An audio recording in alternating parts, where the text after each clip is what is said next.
இதை வச்சு பிரேஸ்லெட் தானே பண்ணிடலாம் ஒன்று என்ன 2 ஐடியா பார்க்கலாம். ஸோ இது நிறைய பேர் ஸ்கூல் டேஸ்லலாம் ட்ரை பண்ணி பார்த்துருப்போம். ஸோ நானும் கூட ட்ரை பண்ணியிருக்கேன். ஸோ நீங்களும் ட்ரை பண்ணியிருக்கீங்களான்னு கமெண்ட்டில் சொல்லுங்கள். இன்றைக்கி வந்துட்டு 2 ஐடியா பார்க்க போகிறோம்ல. ஸோ ஃபுல் வீடியோ பார்த்துட்டு 2 ஐடியாவில் எது பிடிச்சிருந்துச்சுன்னு சொல்லுங்கள். ஃபஸ்ட்டு வந்துட்டு அந்த ஸ்டாப்லரில் உள்ள பின்னெல்லாம் எடுத்துக்கிட்டேன்.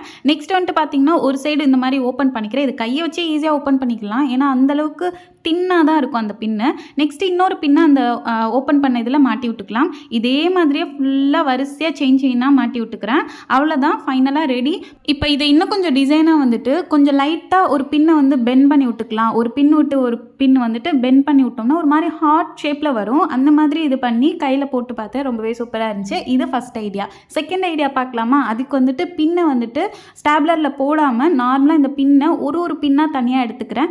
நெக்ஸ்ட்டு 2 சைடும் அப்படியே ஓப்பன் நல்லா விரிச்சு விட்டுட்டு உள்ளே வந்துட்டு பீட்ஸ், குட்டி கிறிஸ்டல் பீட்ஸை மாட்டி விட்டு 2 சைடும் லூப் மாதிரி போட்டுக்கிறேன். இதே மாதிரி நிறையா ரெடி பண்ணி வச்சுருக்கேன்னா இப்போ ஒரு பின்னையும் வந்துட்டு மாட்டி ஒவ்வொரு லூப்லேயும் மாட்டி விட்டுட்டோம் அப்படின்னா ஃபைனலாக நமக்கு பிரேஸ்லெட் ரெடி. இது பின்னில் ரெடி பண்ண மாதிரியே இல்லை பாருங்கள். பீட்ஸ்லாம் ஆட் பண்ணவும் இதுவும் கையில் போட்டு பார்த்தேன். எனக்கு செகண்ட் உள்ளதும் பிடிச்சிருந்துச்சி, ஃபஸ்ட்டு உள்ளதும் பிடிச்சிருந்துச்சி. உங்களுக்கு எது பிடிச்சிருந்துச்சின்னு சொல்லிட்டு மறக்காமல் நீங்கள் ட்ரை பண்ணியிருக்கீங்களா ஸ்கூல் டேஸில் இன்னும் சொல்லுங்கள்.